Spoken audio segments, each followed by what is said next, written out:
Recce one नाबू हमारा नाम है विनोद लाल फैंटम रेडियो फिजी 2 हम लोग बहुत लाइक करता हुआ ये सुनता है रेडियो फिजी 2 देश की धड़कन. Yandra Vinaka and good morning Fiji. In this bulletin, dishonest dealers affect kava exports. Petty crime in Central Business District mostly involves children. And new wellness centre to promote healthy lifestyle. From the studios of FBC Suva, Jackie Spate. It has come to light that some kava dealers in Fiji are not being honest as they are mixing kava from other countries in their products before exporting them. This reduces the quality of kava being exported and has affected the Fijian market. Relevant authorities are now spearheading the Pacific Horticultural and Market Access Program to educate the dealers on maintaining their standards to meet the market demand. Josai Nanunga has more. No. This training in the Northern Division aims to educate farmers on the importance of maintaining the quality of kava being produced. So we cannot just say we don't want this kava to come into our country from these particular countries. We have to, but there should be a protocol that says that origin of kava going from Fiji is originally from Fiji, and that is what we are working hard on. Boosting the standard and marketing of homegrown kava is critical, particularly in these trying times, says the operations manager for Takimai. Because our product is being always tested about these pesticides, about the levels of metals, about the microbial and all this kind of stuff. So this is really important to bring everybody together and raise the kava standard for Fiji. Monica Dhakumbau from Boa has been doing Yangona farming for 13 years now and says she has no regrets indulging in this viable industry. I'm boldly saying that commercial kava farming is a very good business. My husband and I have invested a lot in the business and we are reaping the fruit of our sacrifices. As these dealers and farmers are anticipating the outcome of the endorsed kava bill, the Agriculture Ministry believes more awareness is needed at the grassroots level. And that's what the task force is trying to do, is take the standard down to the farmers level so they understand the requirements of important countries. The requirements to penetrate our kava into the global markets. The training program is spearheaded by the South Pacific Community Pacific Agriculture Policy Project with the University of the South Pacific and the Agriculture Ministry. Areas covered so far include Kandavu, Obalau, Tabiuni and the recent was at Saolo village in Boa. Chosaye Nanunga, FBC News. Domestic violence often occurs when the abuser believes that abuse is acceptable, justified or unlikely to be reported. Recent statistics reveal that as of July, only 574 domestic violence cases have been reported. Speaking after the week-long workshop on male advocacy for ending violence against women, Sakai Malani, who is a Turanganikoro from Vivili village in Dakandrove, highlighted that there are many unreported cases even from his village. Malani believes domestic violence remains one of the most underreported crime for both men and women. As for my village, there are unreported cases of violence against women.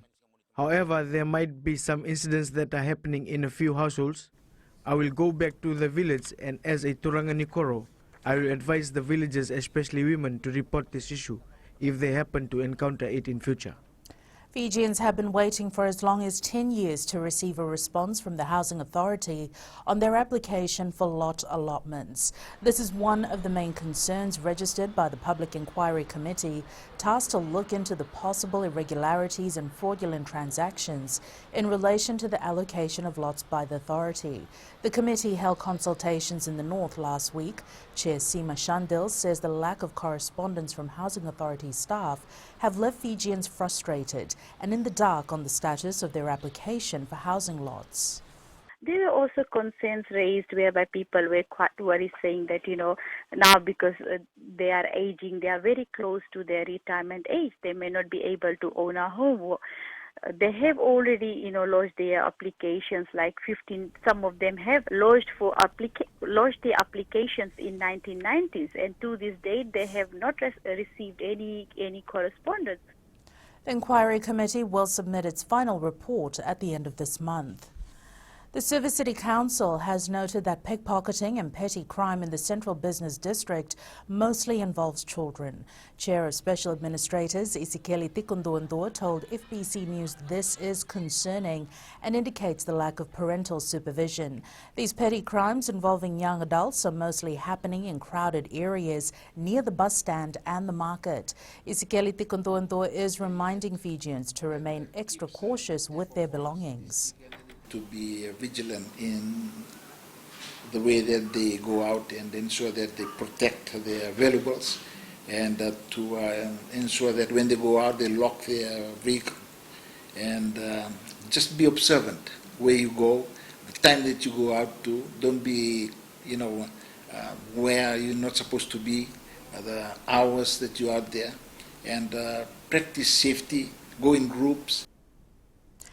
Fijians are once again being reminded to practice healthy eating habits and exercise regularly, as 80% of deaths in recent years were caused by non-communicable diseases. Opening the Estes Wellness Centre in Nasinu, Defence Minister Nieser Ratu says the centre will help the public make healthy choices. He adds the government will continue to assist small businesses, particularly in these times of uncertainty. The government has also been investing in initiatives that are capitalizing and increasing the return on agriculture by adding value to agricultural produce through agro-processing. And with Esther Wellness Ministry, they have taken Fijian agricultural produce and added value to the same in order to produce the wellness juice. The Peri-Urban and Rural Energy Fiji Limited customers are transitioning to prepaid or cash power supply. Chief Executive Hasmukh Patel says it is an expensive affair to administer the customers in rural areas in terms of meter reading and giving out bills. Patel says prepaid electricity gives Fijians an opportunity to save money and control their usage. Obviously, that doesn't necessitate EFL to go on a monthly basis to read their meters, because people can buy electricity as and when and the amount required depending on their financial situation. A 28-year-old mother and her 1-year-old daughter, who have been living in a tent since Tropical Cyclone Harold damaged their home in Navua, will soon move into a new house. Make a Difference Fiji has been raising funds through charity car wash in Nadi to build a decent home for the family. Details with Felipe Naikaso. More than $1,500 was raised during this event for a worthy cause. It was really sad seeing that there's a woman with a child living in a tent. So we are trying from our side to help as much as we can. And so whatever we raise here in Nandi goes to Pinyana's house building also. The organization is also accepting building materials as they believe a new house will make a huge impact on the mother of one. People have come in numbers to get their car washed and to buy food from us today. And yeah, we have mostly it's our friends and the people we know. Also, during this difficult time due to the pandemic, the organization has been distributing groceries to families in need. So far raised groceries for 50 families, which we will be starting to distribute from coming month. And we also are actually looking for more groceries. We need 100 families more extra that we have to cater for. Make a Difference Fiji started 4 years ago in a bid to assist families who may be facing difficulties. Felipe Naikaso, FBC News. The British High Commission in Fiji has assured its commitment to helping persons with disabilities.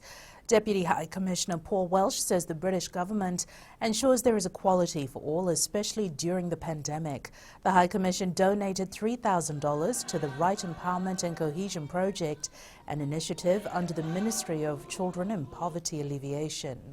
We've set aside some money across the world, but including in the Pacific, to try and help communities that have been disadvantaged through COVID-19 and are being prevented from accessing services. Up ahead, Keresi Maya banned for 6 years. And Nandronga prepares for Suva rematch.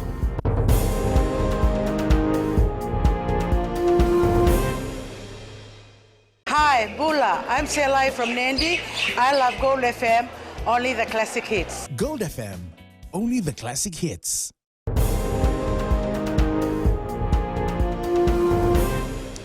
Naita Siri under-19 forward Keresi Maya has been banned from all levels of rugby for 6 years for an act of foul play. The Fiji Rugby Union came to a decision to ban Maya after he punched referee Penny Talemai Vavalangi during the under-19 match between Naita Siri and Tailevu on August 29th. The sanction comes after a disciplinary hearing was conducted by an independent judicial officer appointed under the terms of participation of the 2020 Fiji Rugby Skipper Cup competition. The hearing was conducted in line with World Rugby's Regulation 17. FRU Chief Executive John O'Connor states the union does not condone any form of violence or abuse against match officials. The BLK Nandronga side has now set its focus on the rematch against Suva in round 7 of the Skipper Cup competition.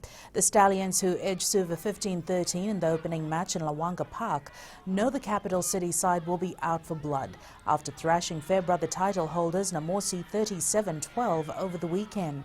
The Stallions know they will have to lift their performance when they take on Suva after a narrow 10-8 win against Lautoka last Saturday.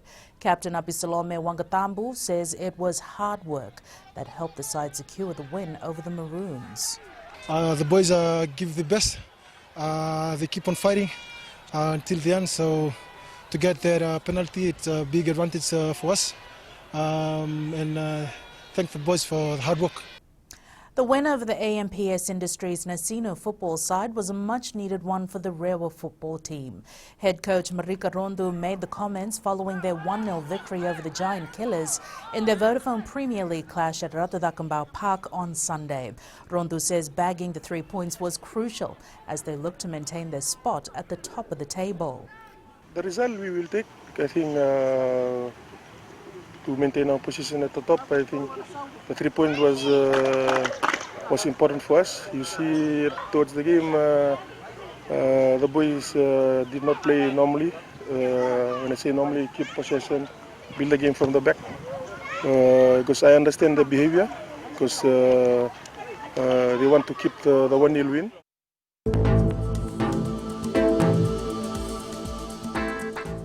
Quick look at the weather map for today. It is Tuesday, the 8th of September. Back to work in school for everyone around the country.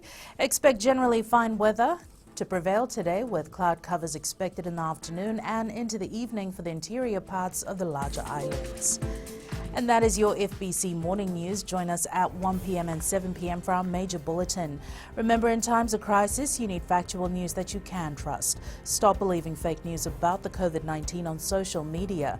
Fight misinformation by getting only the facts about the coronavirus from verified news sources like FBC's TV, radio and digital media news.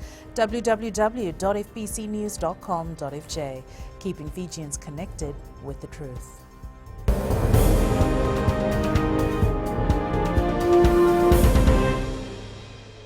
Navang go merere te lawa, go ngai tabua, ando talita kana vararonga na Radio Fiji 1 nando mai viti. Radio Fiji 1 nando mai viti.